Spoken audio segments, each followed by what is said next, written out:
think a lot of times crypto, we try to reinvent ourselves, right? That we don't need to, right? There's so much experience from TradFi, from global markets, that we can adopt. This podcast is for informational and entertainment purposes only and is not investment, legal, or financial advice. Opinions are those of the host and guests and do not reflect any affiliated entities. Investing involves risk, and past performance is not indicative of future results. The host and guests may hold positions in discussed securities. Now, please enjoy the show. Chris, thank you so much for joining me today. Super excited to chat with you. All right, Chris, you're the CIO of digital assets at Amitis Capital. Amitis Capital invests in both direct venture investments and has a fund of funds product. You're an extremely seasoned investor with roughly 20 years of experience as an allocator to alternative investments. All right, so to kick it, I always want to start it with something kind of interesting. And right before this, you told me that you hold 9 Guinness World Records. You have to tell me more. Yeah, well, Andrew, thank you for having me on. I broke my first Guinness record in 2009. 16 years ago. I was obsessed with record breaking and Guinness records ever since I was a kid. And this first record I broke was the fastest navigation of the New York City subway system. Right. So there's actually 468 stations all around the 4 boroughs. And the idea is to go to all of them the fastest, stopping at all the local stops. So a friend of mine put this together. We spent like maybe 500 hours researching it, preparing it, and then ultimately implementing it. And it took us 23 hours. So that's what got me started in record breaking. And then I broke a lot more, mostly for marathon running or distance running. I ran for 12 hours on a treadmill. I ran for 12 hours up and down stairs. I took the stairs up and elevator down to get the highest vertical distance accumulated in a 12-hour period. And then I also got all 3 of my kids into the Guinness Book of World Records, both for running. One was the fastest half marathon pushing 2 kids in a running stroller. And one was the fastest mile pushing 1 kid in 1 stroller. That's amazing. That's so cool. So what was this? What was it? How did you come up with this obsession? Why breaking, these different records? What was that? Just from when you were young, you were extremely competitive, or what was that? I love it. It's kind of a tough question to answer, right? Because it's funny because my marathon running friends who know about arbitrary goals in arbitrary times usually don't ask why I spent an inordinate amount of time studying the New York City subway, right? I think I love it because it's tangible, right? It's right there in front of you. I love setting goals. I love achieving my goals. And I think it gives real meaning to your life, right? And it's a cool thing because Guinness World Record, by the way, if stair climbing or treadmill running were an Olympic sport, I would not have any of these records. But because I found almost the little angle, I get to do something very cool, right? To be in newspapers all over the world was a real little treat, right? And I never let it go to my head that I have all of these records. I do have a joke that I finally achieved my lifelong goal of having the same number of Tour de France victories as Lance Armstrong. 0. But overall, look, I love it. I spend a lot of time thinking about this, and it's just trying to be the very best you can be, right? Very cool. All right, so you have 9. When are you getting 10? We need to get 10. So I have a lot of. So the last one I broke, I think, was 2015 or 16. I have a lot of ideas. I'm always thinking about it. Probably when my kids are 16, that's the official age when you can break a record on your own. So I have a few ideas for them. Look, some of them, I have another stair climbing record that I've been preparing for years. There's a lot of organizational records too.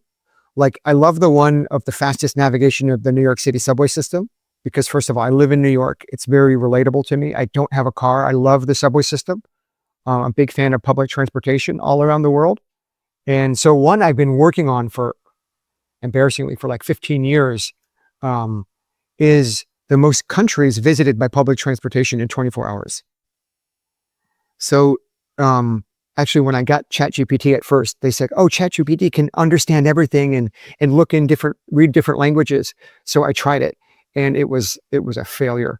But the idea is to use planes, trains, and automobiles. No, sorry, not planes, because it's all public transport. But you find usually in Eastern Europe, probably the secret is going to be in the former Yugoslavia, where Belgrade was the center of this hub and spoke area for like 6 or 7 countries. Interesting. But to be able to get all through all these countries, and the record now is 11. So, Wow. So I've spent an inordinate amount of time thinking about maps, but it's one of my many obsessions and passions. That's incredible. Wow. All right. So going back now to your profession and investing, you have 20 years experience, which is incredible. Tell me about tell me your journey pre-Amitis. Yeah, sure. And one thing I would love to just clarify, at Amitis, we are investing in the fund of funds approach in venture and liquid at the same time. And I think that's kind of unique. It's the full spectrum of everything alpha available in the digital asset space. Yeah, so I've started my career basically 25 years ago in New York. I did about 3 years in investment banking, and I found traditional fund of funds in 2004. And I spent about 20 years as an allocator to alternatives, mostly liquid hedge funds, but really over those 2 decades, I saw private equity, private credit, real estate, real assets. I saw everything, including crypto. I started looking in 2017, 18 at managers in the space. And, you'll know this well, Andrew, like many times when I meet people in crypto, they love to almost brag about how early they were to the space and how they knew that Bitcoin was going to be the next big thing and Ethereum was going to be the next internet computer. And to be really honest, I didn't believe that at all. I was skeptical up until, I decided to come into the space full time, 3 years. So I had my eureka moments for sure. But when I started looking in 2017 and 18 at arbitrage strategies, my joke is that I came for the arbitrage and I stayed for the technology, because you didn't have to believe that Bitcoin was going to take over the world to arbitrage 2 exchanges, right? And back then you could make triple-digit returns with very little risk, very little financial risk. You had money on exchanges, which is a very big risk, but you're being handsomely compensated because you're getting outsized returns. So I immediately loved the idea of arbitrage. These spreads have come in a lot, but they're still much wider than they are in TradFi today, right? So that's how I got my start. I found Amitis Capital about 2 years ago. And what we're doing now is it's really a collection of all my experiences, my experiences as an investor into hedge funds and alternatives. Because now that I met thousands of funds, and we are basically where we were in the hedge fund industry 35 years ago, in the sense that crypto is nascent, it's inefficient. There are like 9 out of 10 managers, or maybe 19 out of 20, are producing negative alpha. They're not worth their fees. But that 1 out of 20 is eating everybody's lunch. And I feel like it's very easy for me to find the winners because I've been doing this for 20 years. So tell me about the traditional hedge fund of funds ecosystem that, maybe 10 years, 20 years back. Because, do you believe that I've spoken to someone else on the podcast previously, and they essentially said that they believe that the alpha within traditional hedge funds is almost whittled down to zero. It's almost gone, except for a very few number of funds. Do you believe that is the case within traditional hedge funds? Yeah. And if you allow me to share my screen here.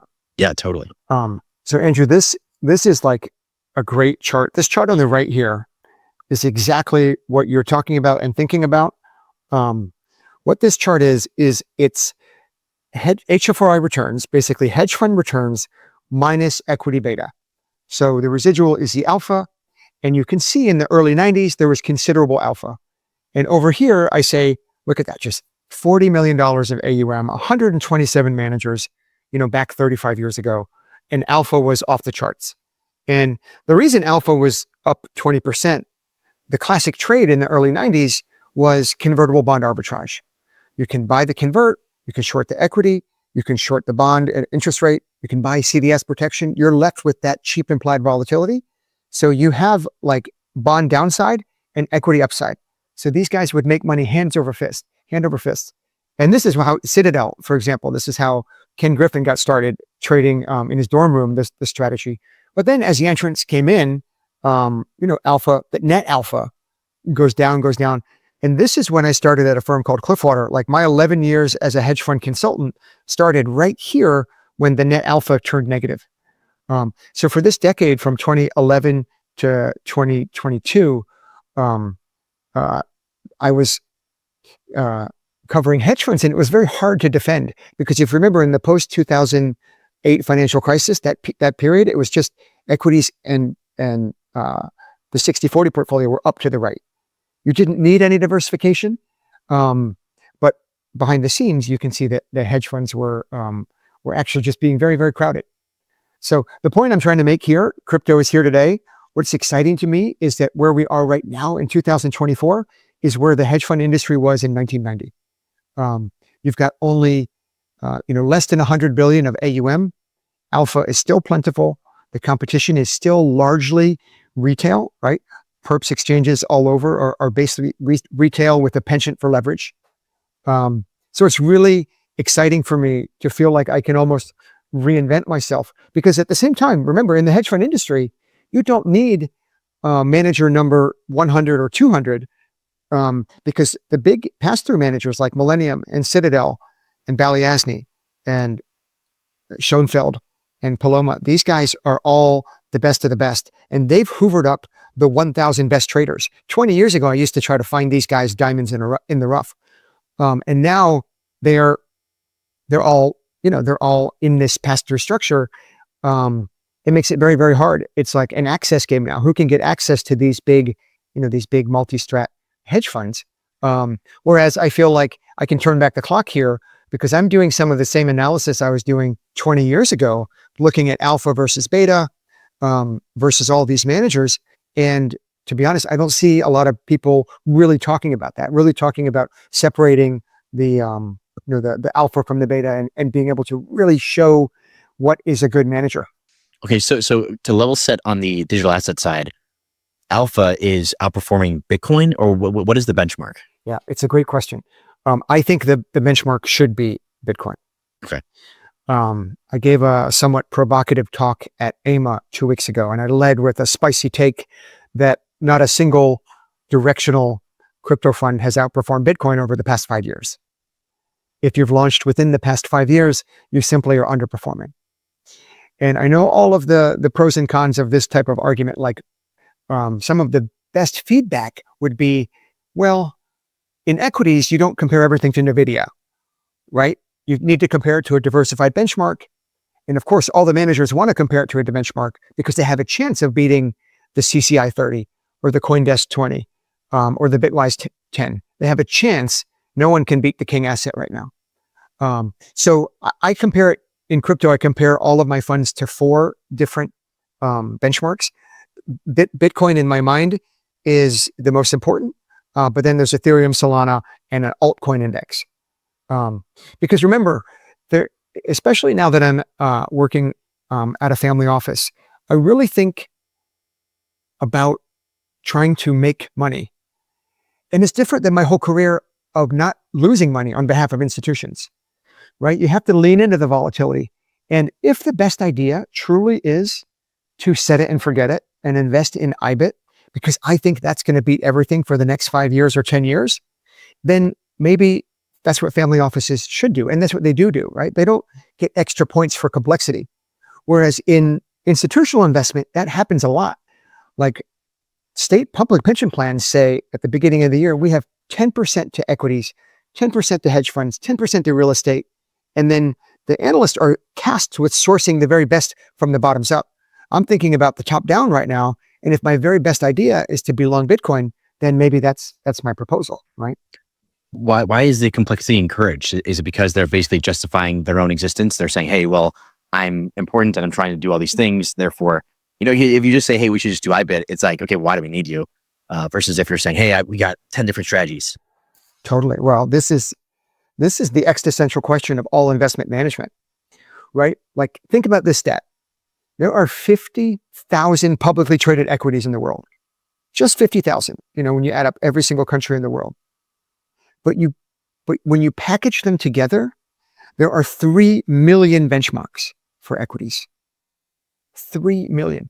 Because everyone wants to be able to beat that. They want to justify fees, right? The amazing thing about investment management industry, it's a scalable industry, right? If I have a $10 million fund, I don't work any harder than someone who has a 50 or 100. But if I make the same amount of money, because I've just sized up my positions, I make 10 times more money. So this is why this asset class has so many entrants, right? Everyone wants that, the big price of collecting 20% for, oftentimes for beta, right? So one of my takeaways has always been that investors should only pay for alpha, right?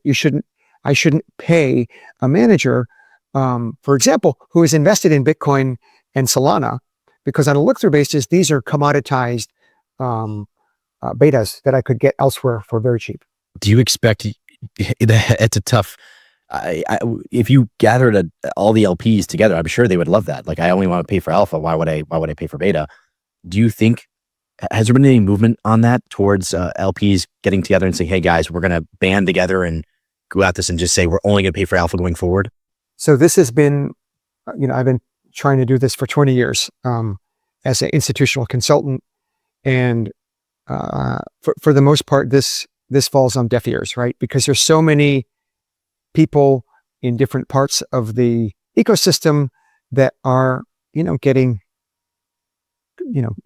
collecting some rent through this, right?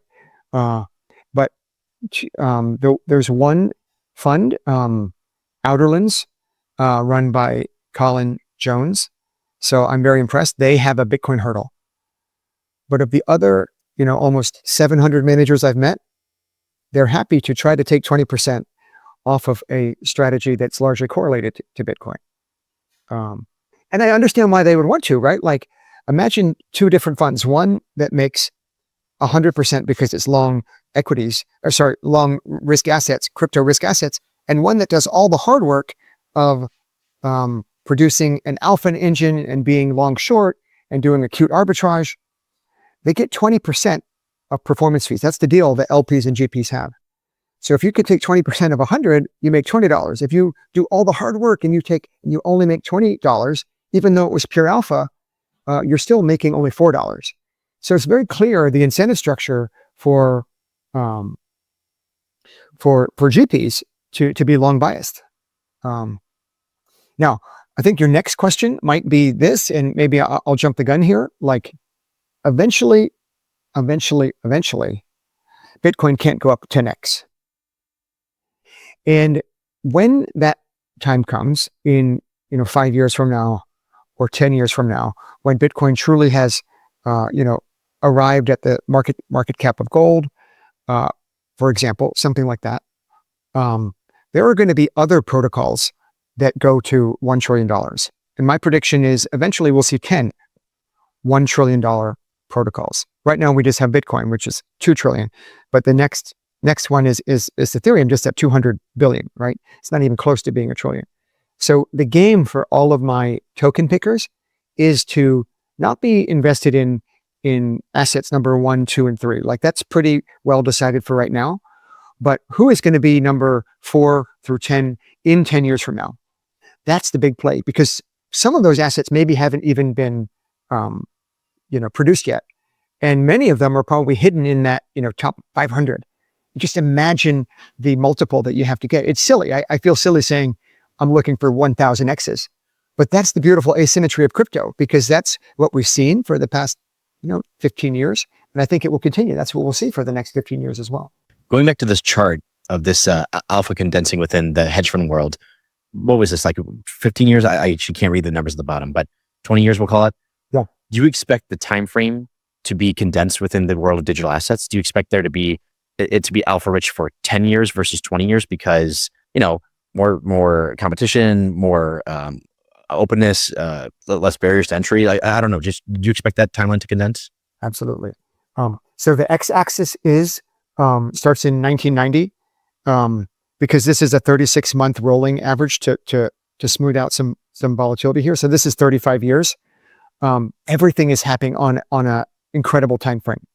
Like if you remember, I think about I was an investor through the 2008 financial crisis, and it was very important to me. But it took months to unfold, right? Fast forward 12 years, the 2020 COVID crisis. We had this sell-off in March, and we had the central banks backstop it almost immediately, and we saw the bounce back right away. Right? We all thought we had 6 to 12 months because that was the playbook from 12 years ago, and it absolutely wasn't. Everything is happening with. Look at what happened in April with the tariff. We're already back to the same equity highs we had 1 month after having this enormous sell-off and this enormous rally, right? So things are very, very volatile.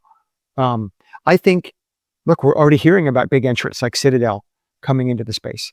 So yes, I don't think it's going to take, in my chart here, it took from 1990 to 2011, 20 years for alpha to get condensed. I think it's half of that time or less. But really, it's also the same time when crypto arrives on the broader scale, right? Like, I think in 10 years, we're not going to talk about crypto funds because every fund will be a crypto fund, right? Every fund should probably trade equities. They should trade bonds. They should trade commodities. They can trade all asset classes, right? And I think these asset classes will be integrated, right? Whether it's because they're actually trading on the blockchain or because it all kind of is very holistic. I think that's the future, really, that everything kind of merges together. And that will probably be about the time when this is just general alpha from all investment managers have gone to zero because AI is taking everyone's jobs. Wow. Okay. So on the hedge fund side, do you expect there to be, do you expect the incumbents that are existing today, Citadel, Millennium, et cetera, will those be the ultimate winners within the world of digital assets? Or do you expect maybe some paradigms or multi-coin, some crypto natives to become the next Citadels, et cetera? Both. I think the multi-coin. So I think overall, on the venture side, if I have to over-classify the way that I think about investing in privates versus in liquid, I like the crypto natives on the venture side. They have a real edge, right? But on the liquid side, if you're running a market neutral strategy, for example, I like that you've understood the risk of leverage, and you come from the TradFi world. Now, ideally, these managers would be a healthy blend because if they're doing something like DeFi or any type of exchange arb, they also have to have that crypto native component as well. But if I just over categorize, I like the TradFi traders in arbitrage, and I like the crypto natives in VC and in token selection. But the truth is, there's so much history. I think a lot of times crypto, we try to reinvent ourselves, right? That we don't need to, right? There's so much experience from TradFi, from global markets, that we can adopt. And I see that as well. Like, these managers are getting quite sophisticated.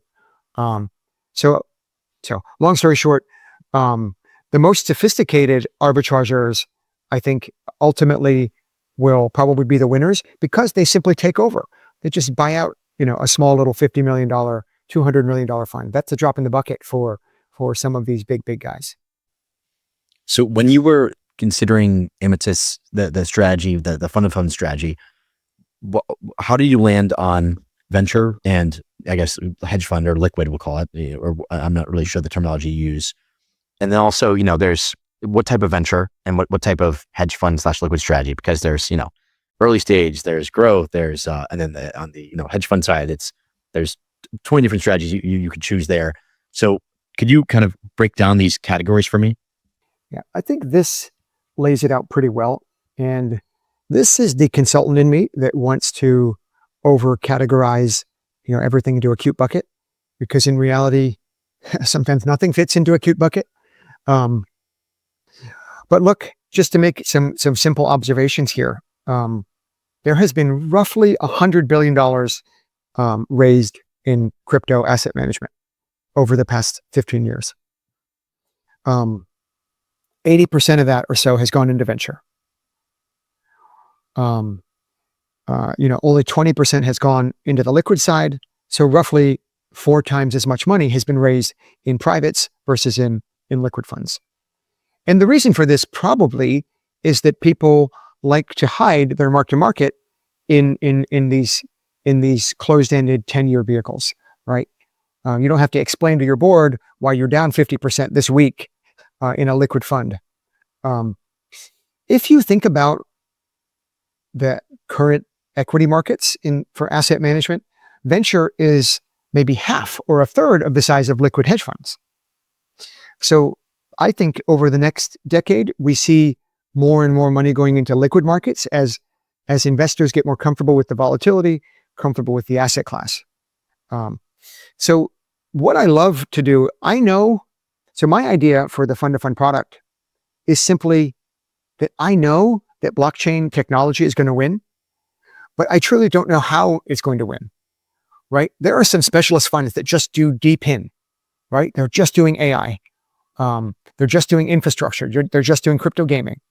And they might win, but they might not, right? So I'm trying to cherry pick the very, very best of the best in my venture sleeve.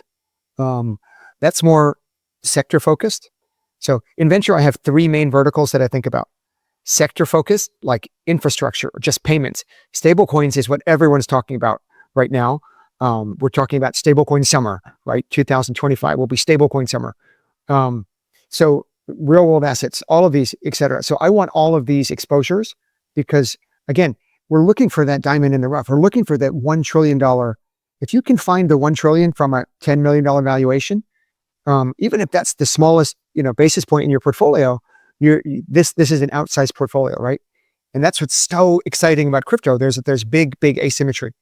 So I also want exposure across geographies because remember, half of the wallets in the world are based in Asia. So I see this almost groupthink that we have in New York, maybe in London or even in Europe, like we're forgetting about half of the world.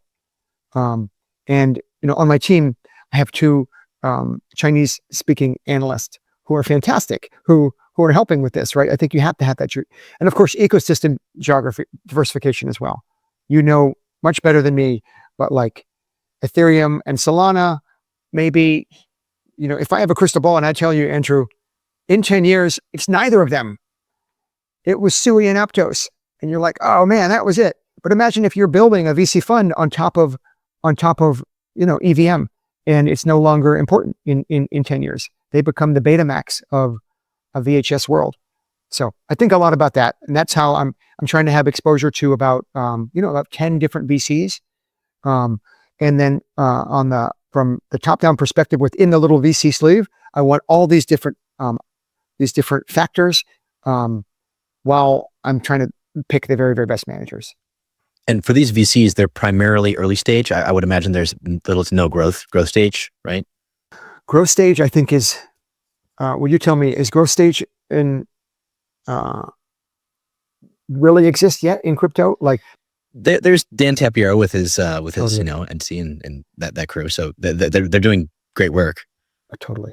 And I watched both of your episodes with Dan. He's amazing, right? He's the one growth stage fund. Yeah, that's true. Yeah, there's one. Yeah. But the ultimate question will be like, I love that, and I'm really going to consider his next fund as a diversification within 10 other pre-seed and seed managers. But I think the question for me, and I always think about this, is the opportunity cost of capital, right? I think about Bitcoin as my cost of capital.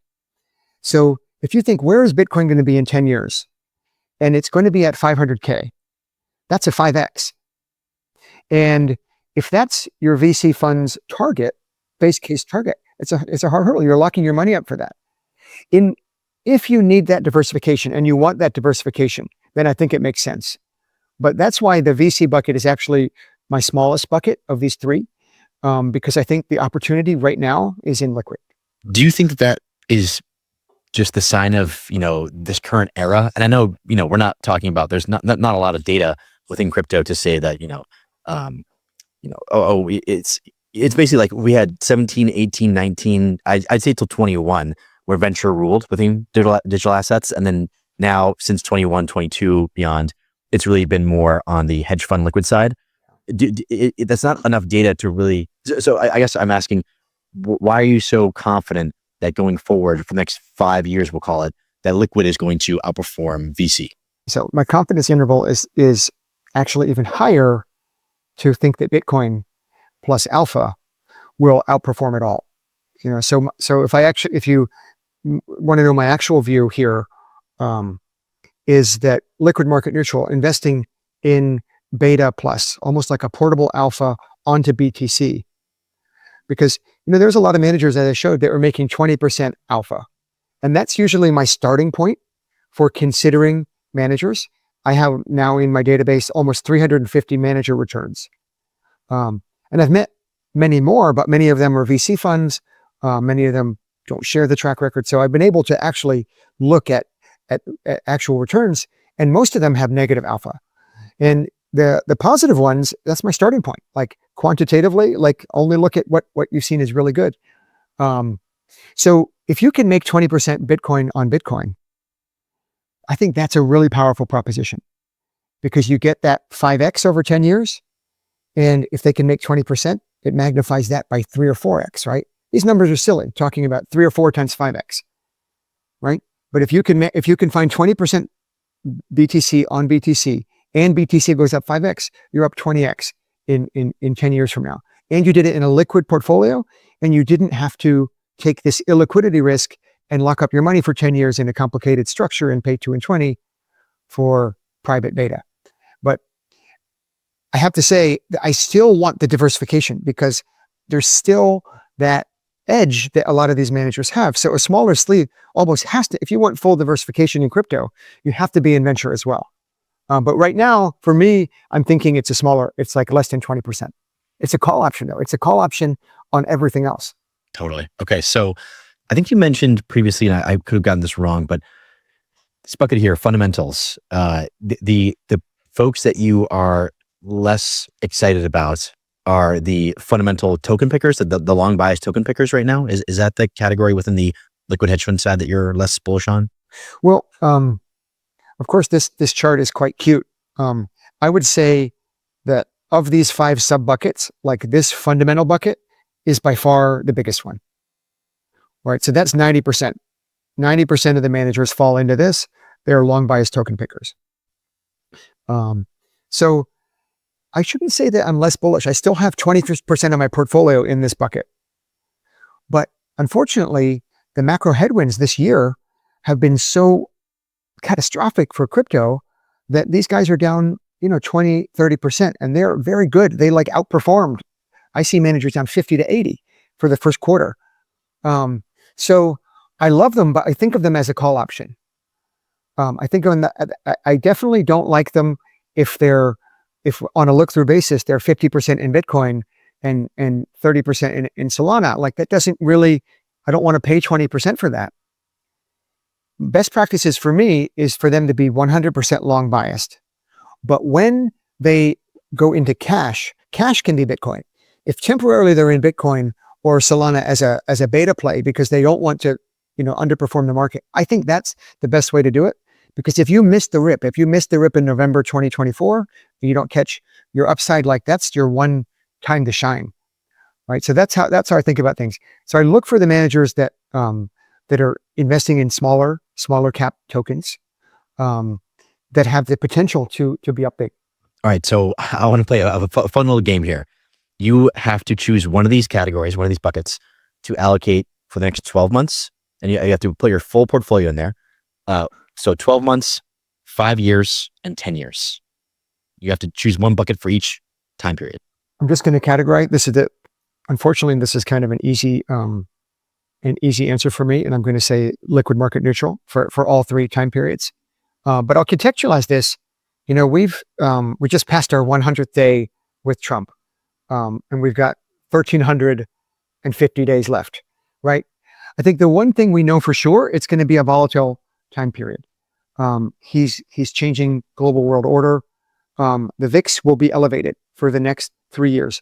And it's hard for me to see that we're going to have, a prolonged bull market, right? I think it's better to be in the safety of Bitcoin beta plus alpha, because everything that is changing around the world, the solution that policymakers always fall back on is printing more money, right? Reducing rates, doing some kind of stealth QE, which is what Besant is talking about. So when I think about that, it's bullish for Bitcoin, right? It's bullish for Bitcoin over the next 12 months, 5 years, and 10 years.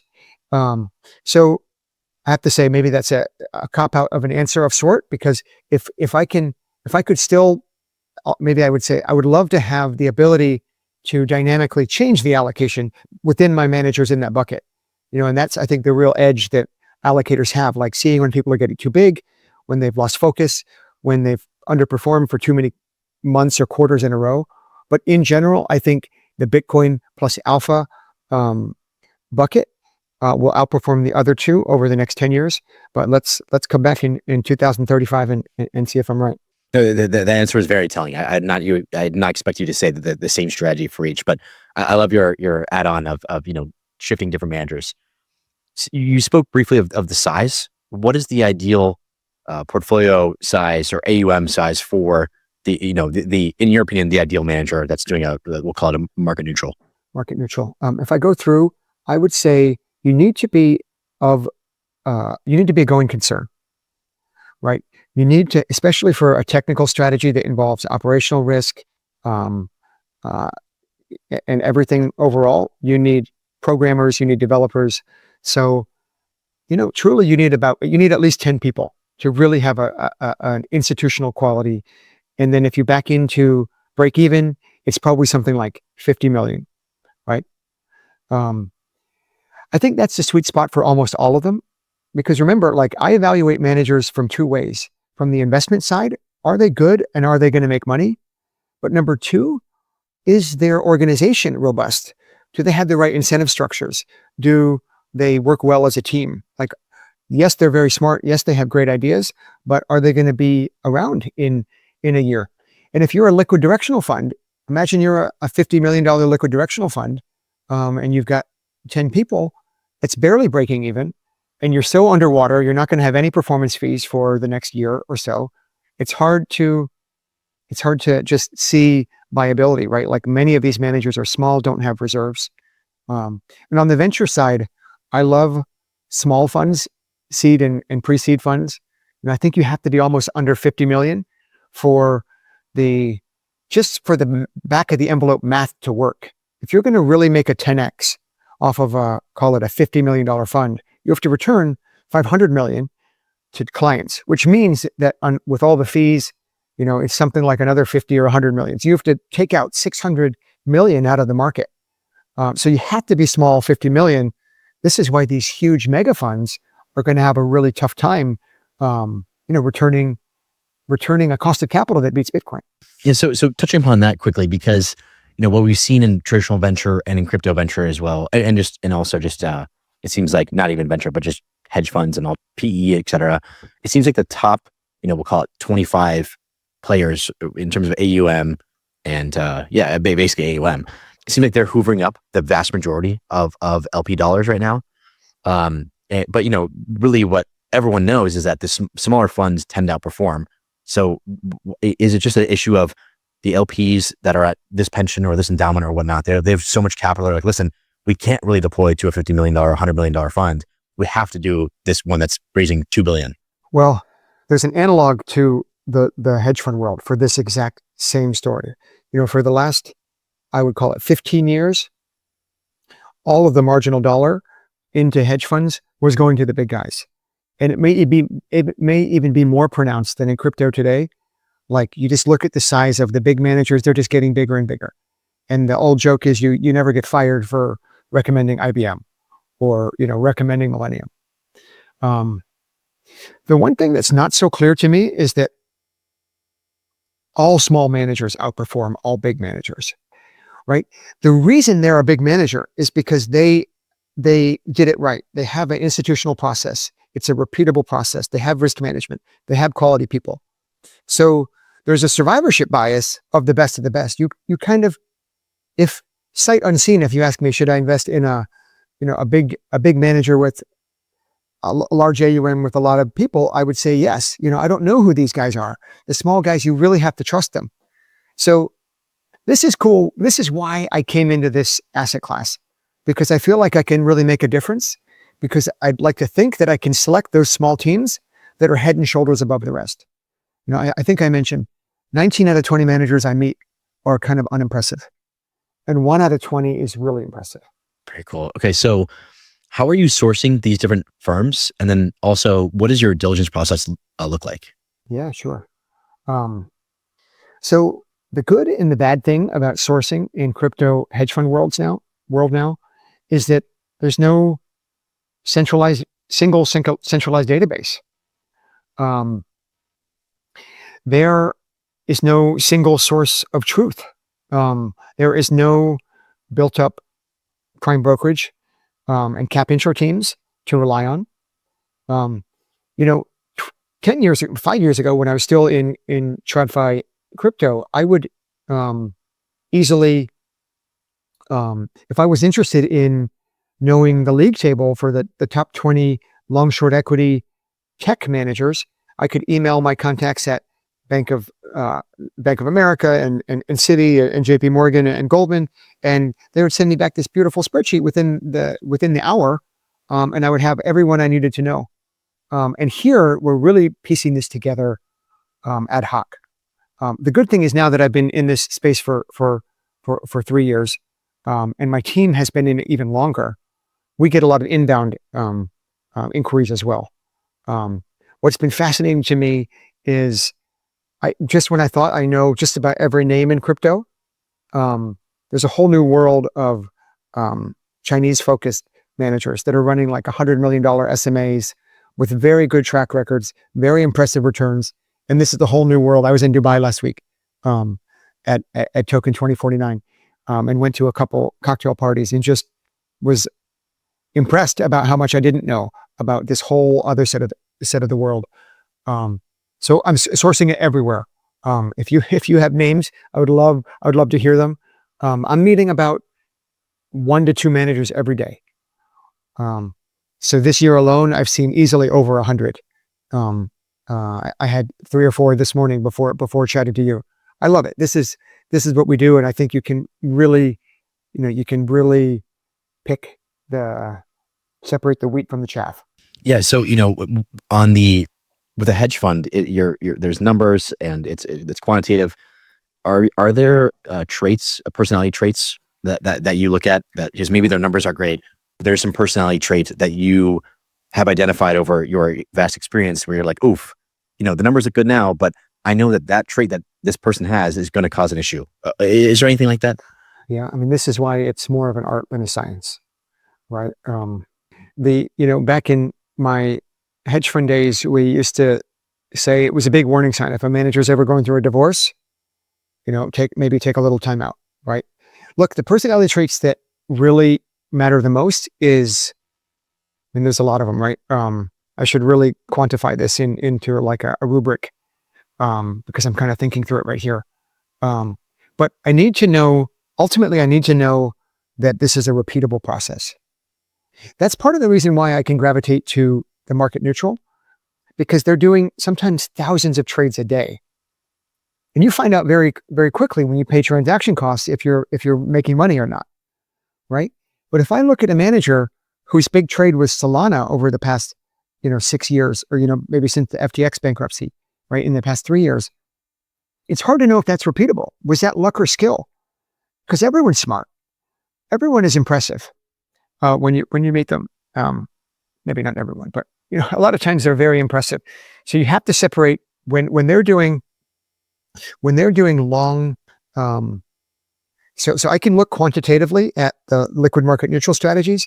It's more qualitative for venture. In crypto venture, check this out. There are PitchBook says that if you're not on your 4th fund, you're an emerging manager in venture, right? On your 4th fund. And I think I can count the number of crypto funds that have had more than 4 funds on one hand, maybe 2 hands. So everyone is an emerging manager. But the problem is there's so many managers that they might be on the third fund and you mistakenly think that these guys know what they're doing. But when you look, the first fund they launched, 5 years ago was $2 million, friends and family. And then, 2022 vintage, they raised 25 million. And now they're raising the next one, but they're still like a small little shop that hasn't returned any DPI. That hasn't really proven out their real ability to pick them. The jury's still out because there's no quantitative data. So I don't think it's uninvestable, but for me, that becomes much more qualitative. I like to ask, this is where reference checks are really important. Not just the other managers and other allocators, but the protocols. Like, who helped you the most? Who do you think is the most impressive?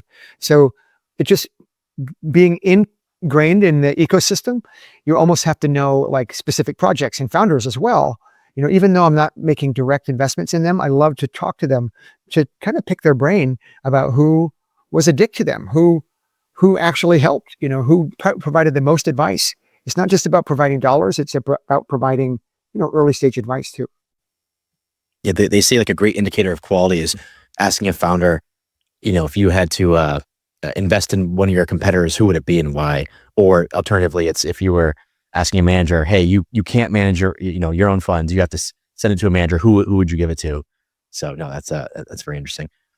So we spoke about a few red flags, I'd call them, but what about green flags? What about these, obviously great reference checks and great performance, but are there some unusual green flags that you see that you're like, oh my gosh, these guys just have it, I love it, yeah, we need to allocate?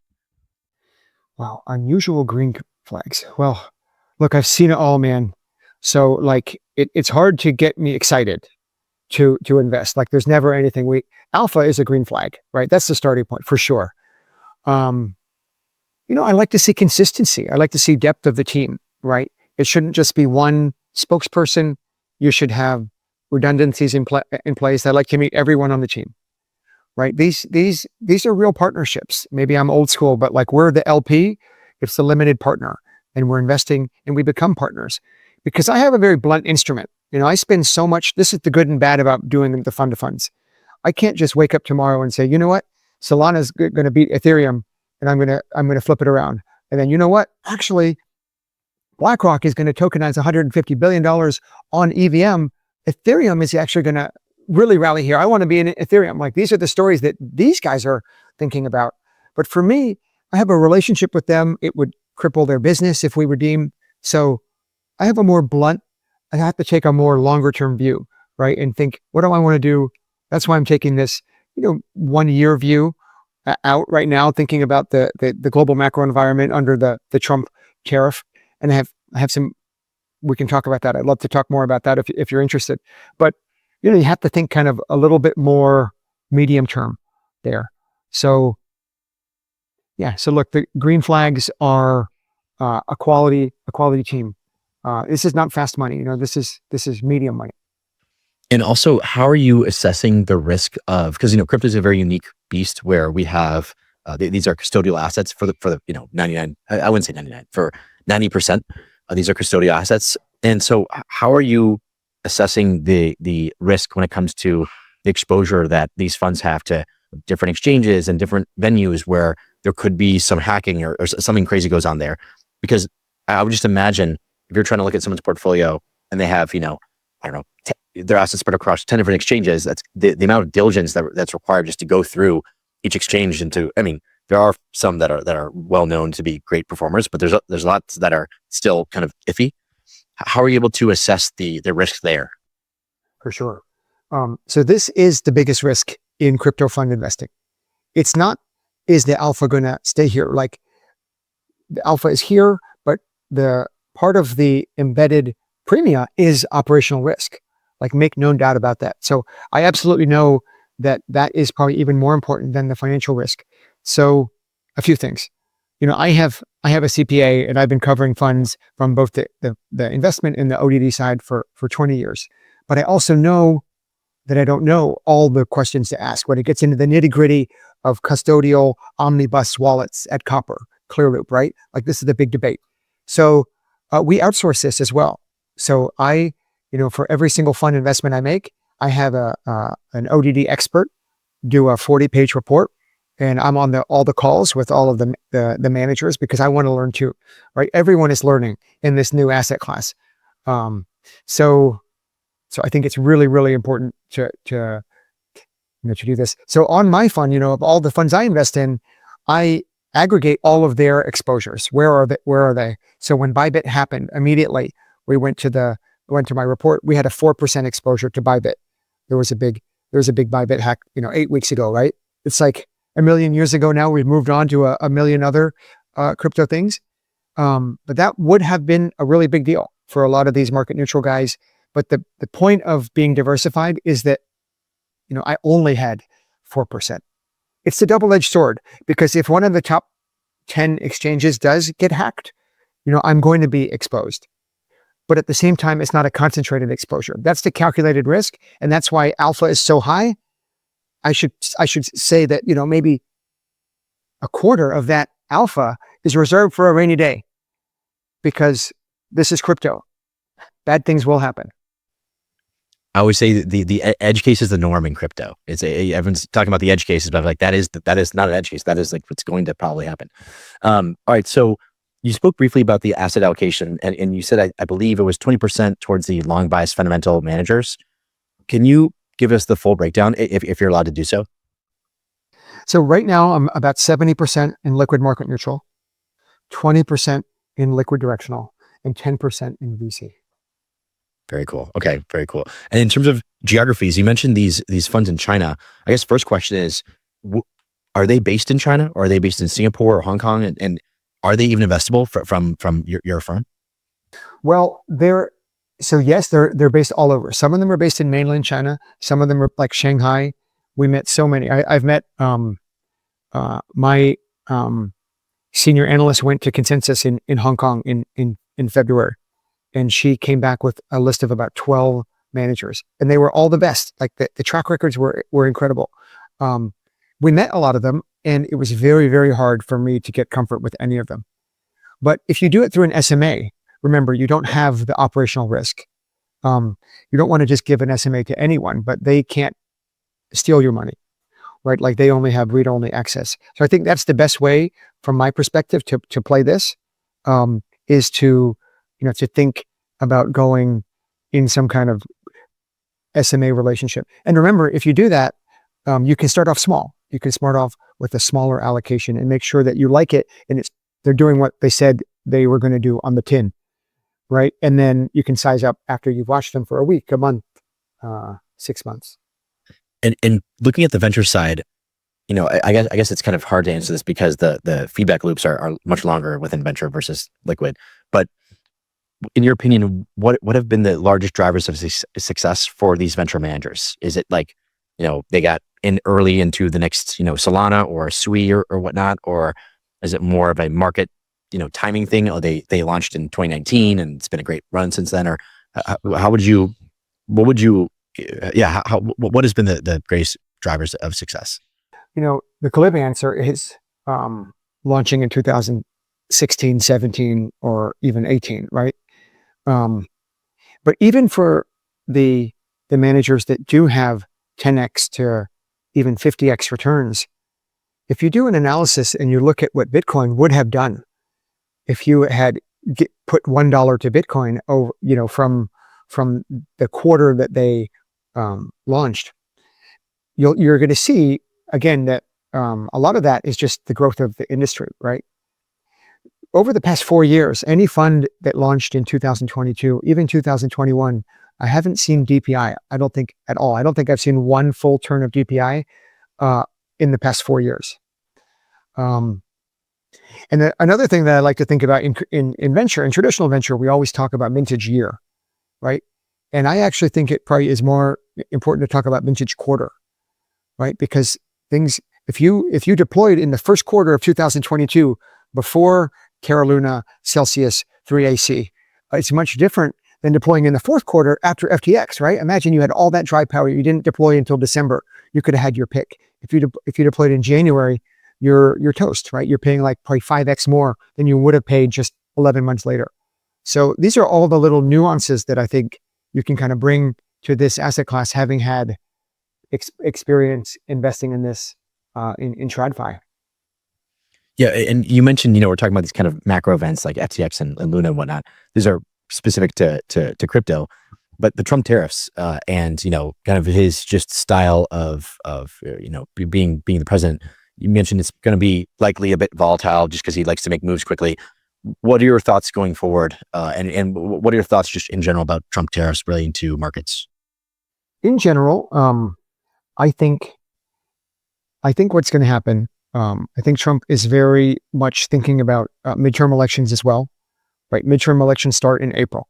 So about 11 months from now. So maybe he takes his foot off the gas 5 or 6 months before that, which is kind of the end of the year. When you look at the implied market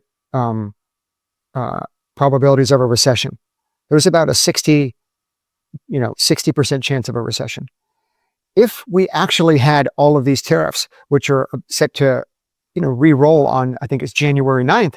If this happens, we are going to have a global slowdown, right? We're going to have inflation or a global slowdown. It's a stagflationary environment. But the market doesn't see that, like especially the equity market over the past year, because they know that Trump is not so serious about this. So what I'm saying is, I think it's going to be a volatile period. But ultimately, I think he's going to take his foot off the gas at some point, because it's going to be kind of catastrophic for his opinion polls, right? 1 out of 4 Republican voters are already saying that they wish they had not voted for him, right? And if this is really part of a grand plan of his, sometimes I wonder if it's really, really well calculated or if he's making it up on the fly. But nevertheless, like, it's a choppy time. We're going to be up and down, up and down. That's why I like the idea of being careful, being in cash, being in Bitcoin as cash, right? Like my Bitcoin focus actually plays into this environment, because remember, he wanted to fire Powell because he wasn't cutting rates fast enough, right? He wanted to upset the independence of our central banking system, and like the independent central bank, which has been the reason that the US dollar has been so strong for the past 70 years, right?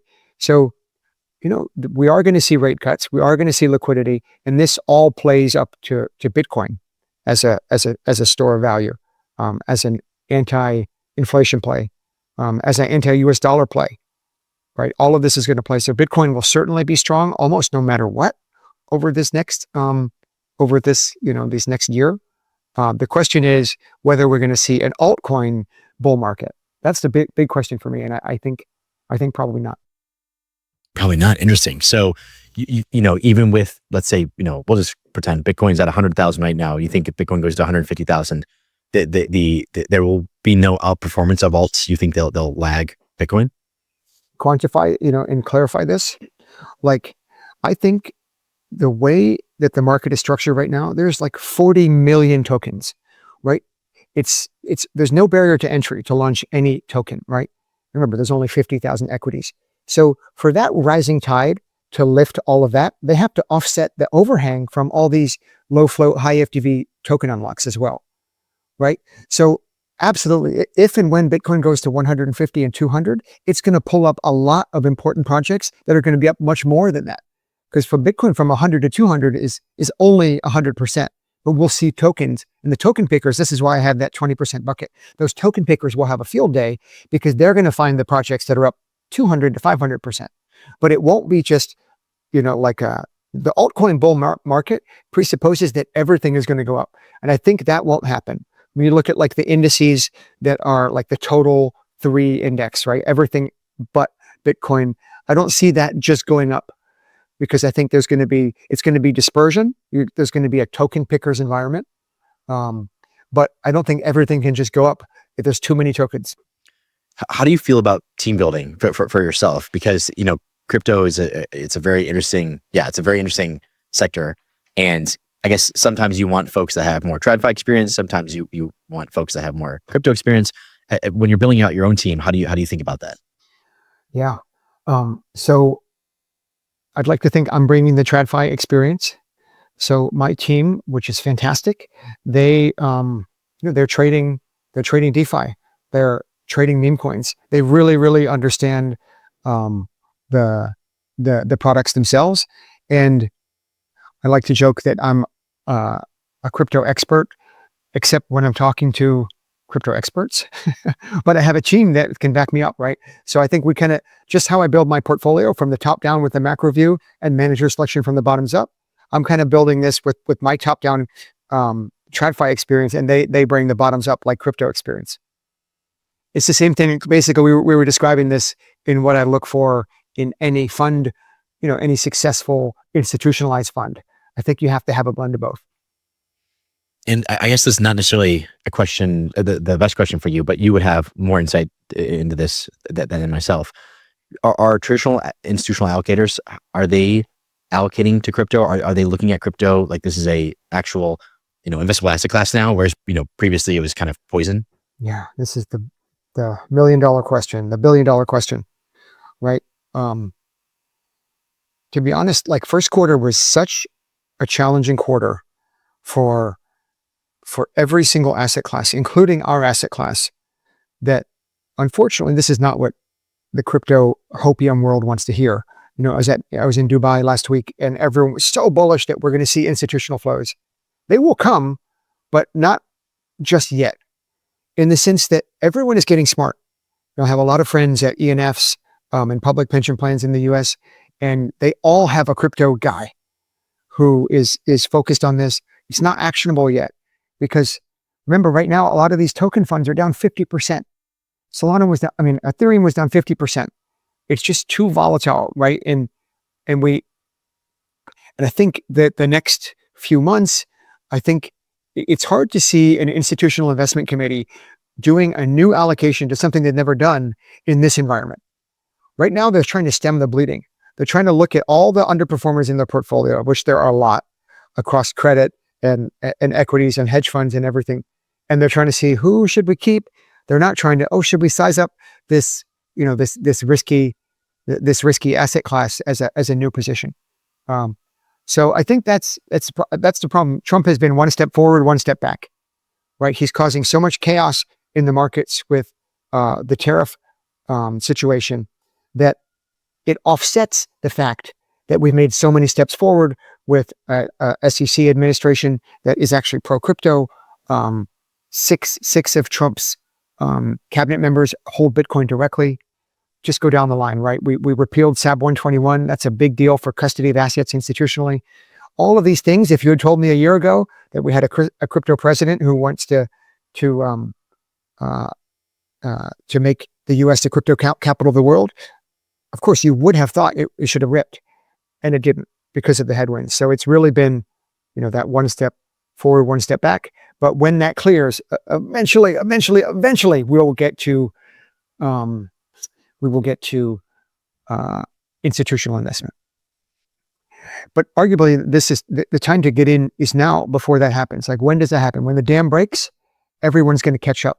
They're all going to need exposure. And that's when we'll see the huge positive asymmetry that has defined this asset class. You have to be in before and kind of grit your teeth during these challenging quarters. Definitely. So what is the grand, we'll call it 10-year vision for Amitis? Right. So my 10-year vision, as I thought long and hard about how to build a product that's interesting, if you can easily invest in IBIT or any type of Bitcoin exposure. So for me, my ambitious, but I think very fair product proposal is to more than 2x Bitcoin dollar returns over the next 10 years. So if Bitcoin is up 5x, my fund through my 3 sleeves should be up more than 10x.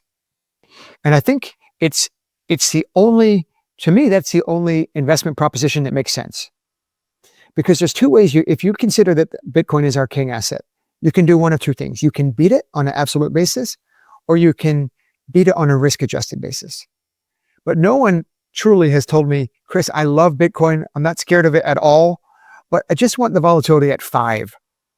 Can you give me and Bitcoin, Bitcoin's Sharpe ratio is, it's a little over 1, but that would mean that you're going to return 8 or 10. Nobody wants 10. If they're taking crypto risk and they're underwriting that, they want the upside because it's a positive asymmetry, positive skew asset class.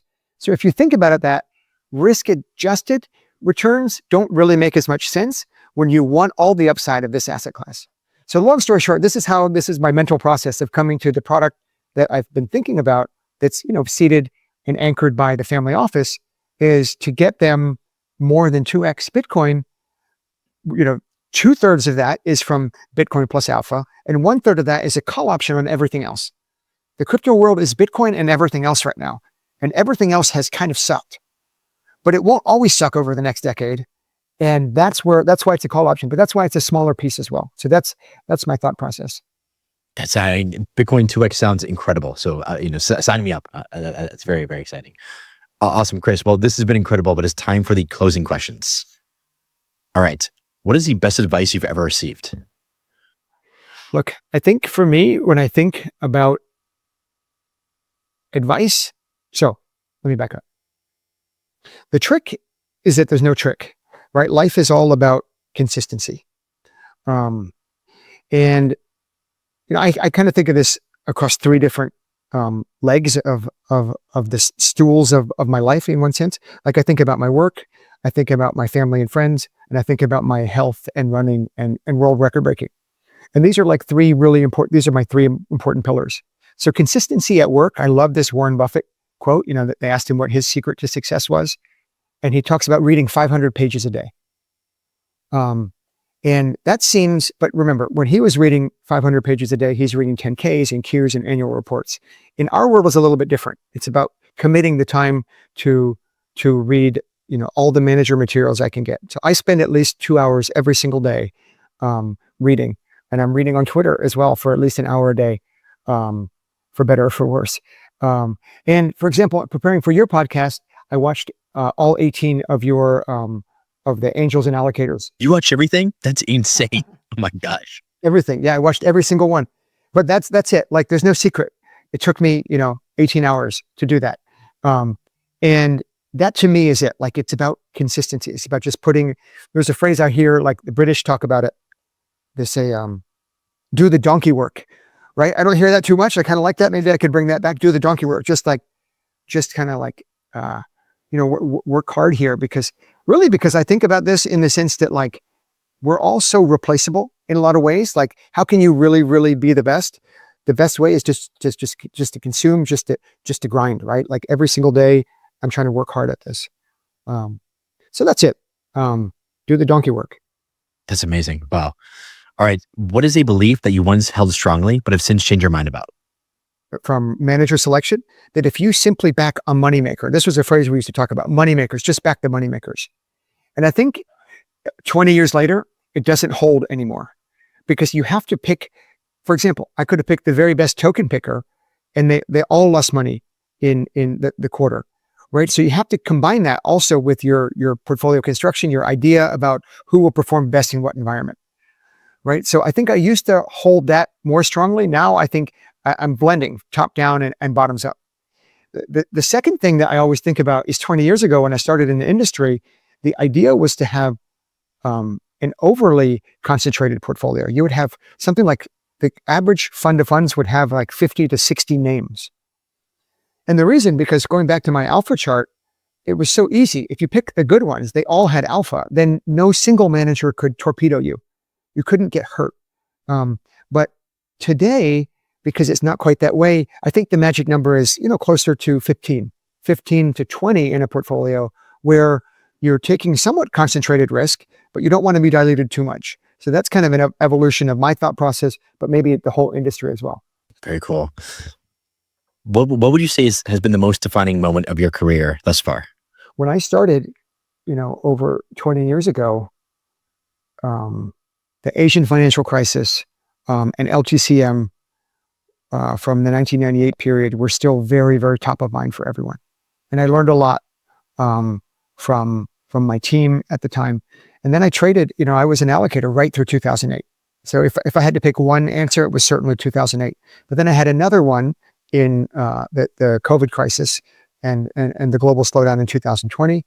And then I was in crypto full time in 2022 when we have these black eyes every 6 months. And of course, in May we had Terra Luna, Celsius 3AC, and then in November of 2022, we had FTX. So I think you learn a lot. It's easy to invest when the going is good, right? But you learn a lot about yourself, about your own risk tolerances, and you learn a lot about the managers when you're talking to them when they've lost 50% of their own money and their friends and family's money, right? That's when you get the most honest feedback, and you can understand them as a person, as an investor, and as a portfolio manager. Just as one little aside, I probably got, I wish I should quantify this, but managers reaching out to me in December after the November run up, I would say something like 50 managers wrote, "Hey, Chris, we're up 40% last month. Do you want to take a look?" The managers that reached out after the first quarter is close to zero, right? They were down 30% and all of that, right? But the truth is, that's when I want to talk to them. That's when I think I can learn more how they're going to get out of this, because it's not going to all be, rainbows and cupcakes in crypto. It's going to be ups and downs. And I think something all managers could learn a lot from, is about communication. No, that's stellar. Is there a piece of content, whether it be a book, TV show, podcast, et cetera, that had a major impact on you? Oh yeah. I mean, I try to consume a lot, right? I mean, from when I studied anthropology in college, I'm always trying to, I think that probably the most important thing for me was kind of having this general education for the first half of my life, and then starting to specialize in crypto, in funds, and now really super sub-specializing crypto funds, right? It's a really little niche bucket that I found. So there's a few books that I have reread more than once in my life. And one of them is 100 Years of Solitude by Gabriel Garcia Marquez. Absolutely love that book. I've read 1984 many times. Feels like more relevant than ever. And I'll tell you one other book that has really, really had an impact on me is Meditations by Marcus Aurelius. And I feel like it's a bro thing to talk about, but truly, I have, forgive you, one little tangent, Andrew. The biggest race, one of the biggest ultra marathons in the world, it's this run across Death Valley. It's called Badwater. And it's like 5 blocks there. Have you done Badwater? I haven't done Badwater, but I've been signed up 3 times. Wow. So I never got to the starting line because I got injured. But for the past 20 years, I spent a lot of time in the sauna preparing for it, because there's no real playbook on how you're going to succeed at Badwater. You have to be able to run far, and you have to be able to withstand the heat. So I've worked on the running far part, and the heat is the only variable that I haven't really mastered. So I spent a lot of time in the sauna, including the 3 years that I was going to do Badwater, and I pulled out like a month before because I just wasn't physically ready because I got injured. I spent a lot of time in the sauna, sometimes an hour a day. And I read Marcus Aurelius's book in here. And there's something about your brain being, you're like, your brain is being fried, right? And these words like spoke to me, like I also love Bob Dylan, and there's this Bob Dylan song, Tangled Up in Blue. He says, pouring off of every page like it was written in my soul, from me to you, tangled up in blue. And that's how I felt when I was reading this book. Like, it spoke to me. So I absolutely love that book. That's probably my favorite, my favorite little book there. That's incredible. And also, just a quick note, like, who would have thought that Marcus Aurelius Meditations would have been considered broy? Like, however many, what has been a couple thousand years, and now it's like, oh, I know it's kind of cliche, but it's an incredible book. So no, very, very cool. I hope you accomplish Badwater one day. Even I know about Badwater, and that's like, I'm not a big ultra marathon guy. I've never done one. I've never actually done a marathon, but I know about that because it's, from my understanding, it's the hardest ultra marathon out there. All right, Chris, last question. What does success look like for you? If I think about my framework of the 3 parts of my life, my work, my family, and my running and my health, I would say that number 1, success is achieving my ambitious goal of 2x Bitcoin over the next 10 years. That's going to be true success. If I think about on the family side, 10 years from now, I have 3 kids. 8, 10, and 12.